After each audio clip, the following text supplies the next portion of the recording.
Dan pemirsa, untuk membahas lebih jauh, kita segera terhubung dengan Pak Yanwar Arif Wibowo, anggota Komisi 5 DPR RI. Selamat siang Bapak-Bapak. Selamat siang Mas Agung. Terima kasih. Saya coba ke Pak Yanwar terlebih dulu. Pak Yanwar, pemerintah ini kan berencana memperkecil luas bangunan dan rumah subsidi. Gimana dalam aturan tersebut, dalam rancangan aturan terbarunya ini, ukuran luas bangunan akan diubah menjadi minimal 18 hingga 36 meter persegi dengan luas tanah 21 sampai 200 meter persegi. Tanggapan Anda atas rancangan tersebut ini seperti apa? Ya, jadi begini Mas Agung ya, dalam penataan kawasan perumahan ini, kita ini kan punya aturan main.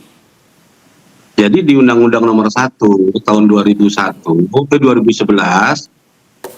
itu jelas ketentuan tentang rumah umum yang nanti akan mendapatkan banyak fasilitas, dan itulah yang disebut sebagai MBR. Jadi di dalam pasal 21 ya, itu kan ada dibagi beberapa jenis di Undang-Undang di Undang-Undang Nomor 1 ini. Ada rumah komersial, ada rumah swadaya, ada rumah umum, ada rumah khusus, dan juga rumah negara. Nah, jadi di dalam regulasi kita itu sudah diatur. Bahkan di PP yang nomor 12 tahun 2021 itu juga ditegaskan bahwa MBR itu minimum luasannya itu 36 meter persegi. Dengan acuan bahwa di dalam satu rumah itu ada 4 jiwa, sehingga yang mendapatkan fasilitas bantuan itu adalah rumah umum dengan rumah tapak yang luasnya itu 36 meter persegi. Nah, jadi ketentuan-ketentuannya sudah di acuan main. Jadi jangan kemudian meluncurkan wacana-wacana yang itu tidak, kemudian bukan hanya kita bicara soal undang-undang ya, karena undang-undang ini kan dibikin melihat banyak aspek. Kenapa harus 36 meter persegi? Kita bisa bayangkan ya, di dalam membangun rumah itu kan kita akan mempertimbangkan ada aspek sosiologis, aspek budaya, bahkan aspek spiritual. Karena membangun rumah ini adalah membangun peradaban, Mas. Jadi bukan semata-mata kita bicaranya komersial. Nah, ini yang saya sayangkan ketika Pak Menteri memberikan wacana, bahkan sudah berkeliaran draft Kepmennya itu, tentang luasan rumah tapak ya untuk MBR seluas 18 meter persegi. Ini jelas melanggar undang-undang. Makanya saya ingin bahwa kementerian sebelum mengeluarkan statement apapun, tolong dikaji dulu. Karena hakikatnya kementerian ini kan dia pelaksana undang-undang. Dan dia tidak boleh mengangkangi undang-undang gitu. Ada aturan main di situ. Saya kembali konfirmasi ke Pak Yanwar kalau begitu. Apakah wacana ini pernah disampaikan sebelumnya oleh pihak Kementerian PKP? Mungkin dalam rapat kerja bersama Komisi 5 gitu, sebagai mitra? Iya. Ya, terakhir kami rapat dengan Kementerian PKP, kita bicara soal target peta jalan 3 juta rumah. Nah, di situ disampaikan oleh Pak Menteri bagaimana menuju 3 juta rumah. Dan saya kritik beberapa poin terkait hal itu.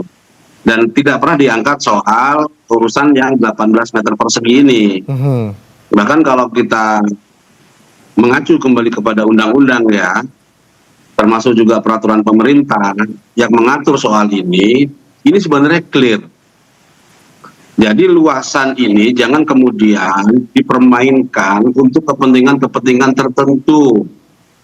Jangan karena ini adalah kepentingan kolega, kepentingan orang dekat, kepentingan orang sekitar, kemudian jadi mengangkat undang-undang. Ini yang nggak boleh. Bahkan sudah jamak gitu ya, kita melihat kenapa ide ini muncul. Dari banyak aspek, Mas Agung, ukuran 18 meter ini kalau mau ada pengembang yang mendevelop itu, ya monggo-monggo saja. Karena kan itu mah komersial gitu loh. Ya. Melihat misalnya ada ceruk pasar yang memungkinkan untuk punya daya beli di situ, ya monggo silakan. Yang kita jadi concern adalah bahwa ini akan mengakses anggaran negara yang diperuntukkan untuk MBR, Oke. masyarakat berpenghasilan rendah. Dan MBR ini di dalam undang-undang sudah dijelaskan apa atau hunian rumah macam apa yang mendapatkan MBR, yaitu rumah umum. Nah, selain itu monggo silakan. Apalagi kalau bicara komersial, silakan mau ukuran berapapun itu tidak ada masalah. Baik. Tetapi ketika ini adalah menggunakan anggaran negara dengan FLPP, ya, yang kemarin sudah dianggarkan 220.000 unit dan sekarang ditambah menjadi 350.000 unit. Oke. Ini bukan uang kecil loh, Mas Agung. Ini kalau kita kemarin dianggarkan saja FLPP-nya itu di 28,27 triliun yang disiapkan pemerintah. Nah, ini harus tepat sasaran sesuai dengan apa yang diamanatkan undang-undang. Oke, Pak Yanwar, jadi ini meeting udah, ketemuan udah, tapi sebetulnya untuk wacana pengerucutan luas lahan, luas ukuran bangunannya juga belum dibahas sama sekali begitu. Kami hampir saja bertanya, kalau iya memang sudah pernah disampaikan, apa yang jadi catatan DPR saat itu gitu ya. Tapi ternyata justru belum dibahas ya. Walaupun demikian, ini katanya wacana pengecilan atau pengkerucutan ukuran rumah ini bertujuan baik, yakni untuk supaya penerimanya jadi mungkin bisa jadi semakin banyak, atau mungkin karena ukuran lebih kecil harganya lebih murah sehingga cicilannya pun lebih ringan gitu. Tanggapan Anda Pak Yanwar gitu kalau kita melihat kepada tujuan ini gimana nih? Ini tampaknya bisa jadi meringankan beban masyarakat atau yang mau ngambil begitu rumah subsidi ini karena cicilannya lebih rendah kalau ukuran lebih kecil katanya. Gimana nih tanggapan Anda? Jadi sasaran dari program ini itu jelas, yaitu MBR, masyarakat berpenghasilan rendah. Ini kalau kita lihat data BPS ya di kuartal pertama tahun 2024, itu masyarakat miskin kita itu rata-rata jumlah anggotanya itu 4,78 orang. Artinya satu rumah itu akan dihuni oleh 5 orang. Bisa kebayang nggak kalau 5 orang menghuni rumah dengan luas 18 meter persegi? Itu kalau kata anak-anak milenial bukan rumah subsidi, tapi jadi rumah subsidai gitu. Karena terlalu sempit. Jadi gitu. Disuruh mati dengan rumah 18 meter persegi berebut oksigen di situ. Kalau tadi kata Pak Anton katanya 21 aja itu udah very basic, yang sangat basic gitu ya. Jadi begini, untuk kita bicara ini hunian layak atau tidak, ini kan ada ukurannya Mas Agung. Kita mau pakai ukuran apa? Kalau kita pakai ukuran WHO, MDGs itu 7,2 meter persegi per jiwa. Kalau kita pakai SNI, Standar Nasional Indonesia, itu 9 meter persegi per jiwa. Nah, ini diatur dalam undang-undang, diatur di dalam regulasi kita. Jadi kalau misalnya, terus terang saja, termasuk yang 21 meter persegi, itu kan Kepmen 689 tahun 2023, kalau bicara melanggar aturan, itu melanggar. Karena undang-undangnya menyebutkan MBR itu adalah 36 meter persegi minimum. Karena kan kita lagi bicara soal orang akan mendapatkan akses kemudahan baik oleh pemerintah pusat dan pemerintah daerah. Nah, ini rumah umum diperuntukkan untuk MBR gitu Mas Agung. Oke. Jadi kita harus fokus ke situ. Supaya jangan tepat sasaran ya. Kemudahan ini itu dimanfaatkan oleh, mohon maaf, quote unquote gitu ya. Nanti jadi bancakan orang-orang terdekat. Kalau mau bicara komersial, monggo silakan. Mau 18 meter, mau 15 meter, mau 14 meter, monggo silakan. Kalau memang itu ada ceruk pasarnya gitu, monggo silakan. Tapi pemerintah ini kan pelaksana undang-undang, dan di situ juga sudah diatur, PP-nya juga sudah terbit, nomor 12 tahun 2021. Nah, ini yang harus kita jadikan ukuran bahwa rumah ini layak atau tidak, itu kan ada ukurannya. Dari mana kita bilang 18 meter persegi itu layak? Apa basisnya? Oke. Tadi kan saya bilang rumah ini kan juga bukan hanya tidak kehujanan dan tidak Oke. kepanasan. Tapi Tadi- di situ ada fungsi sosial, di situ ada budaya, di situ ada spiritualitas.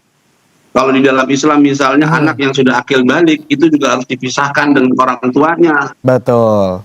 Nah, ini kan jadi hal-hal yang sudah dirumuskan di dalam undang-undang gitu di nomor 1 2011 tentang luasan minimum MBR itu 36 meter persegi. Ini soal tadi jumlah yang akan menghuni rumah juga tadi Anda menyebutkan 5 orang. Itu bisa Iya. saja kondisi saat ini. Belum lagi kalau muncul ada kelahiran baru, bertambah lagi berarti kan Nah, ya, itu dia. kalau lahiran lagi gitu ya. Saya ke Pak Yanwar kalau begitu. Ini kan mau dikaji ulang. Terakhir ya terkait rumah subsidi ini. Target 3 juta rumah juga terus berjalan. Bagaimana Pak Yanwar Anda melihat peta jalan program unggulan pemerintah tersebut? Kira-kira mampukah kita atau jangan-jangan pemerintah juga bisa terus mengawasi ini? Ya, pertama terkait dengan program 3 juta rumah ini kan program yang baik ya. Sejak awal dimunculkan oleh Bapak Presiden, keinginan seorang pemimpin untuk rakyatnya bisa mendapatkan rumah yang layak, kebutuhan primer, tentu ini disebut baik. Bahkan di awal kemenangan beliau, sebelum dilantik dari sejak Februari kalau tidak salah, itu kan sudah digodok bagaimana roadmap tentang 3 juta rumah ini yang akan berdampak kepada pertumbuhan ekonomi 2%. Nah, optimisme ini yang harusnya terus dijaga. Cuma ketika kemarin disampaikan oleh Pak Hara di raker kita tentang peta jalan, kok tidak menggambarkan itu? Banyak lubang yang kemudian ini menjadi pesimis kita dengan model atau cara mengelola kementerian seperti ini gitu. Kalau kita lihat kemunculan angka 18 meter persegi kan ini juga tidak pernah dalam sebuah diskursus yang baik di dalam kementerian gitu loh. Bahkan Pak Wamen sendiri kan berbeda pandangan dengan Pak Menterinya. Nah, kita ingin nanti sebelum masuk ke ruang Komisi 5, kita ingin mereka seluruh Direktorat Jenderal dengan Wamen dengan Sekjen ini kompak gitu. Jangan kemudian berwacana di luar yang masyarakat juga bingung. Sementara apa yang disampaikan itu melanggar undang-undang. Nah, ini yang menurut saya masih optimis dengan dan dukung penuh program 3 juta yang dicanangkan oleh Bapak Presiden. Nah, tinggal sekarang pembantu beliau ini yang harusnya menerjemahkan keinginan Bapak Presiden yang harus kita koreksi gitu. Ini benar nggak peta jalannya? Apalagi Pak Agung, kita ini kan sedang membicarakan soal MBR ya. Ya. Yang dananya itu cukup besar. Ketentuannya sudah diatur di dalam undang-undang. Siapa sih yang berhak mendapatkan MBR? Yaitu rumah umum.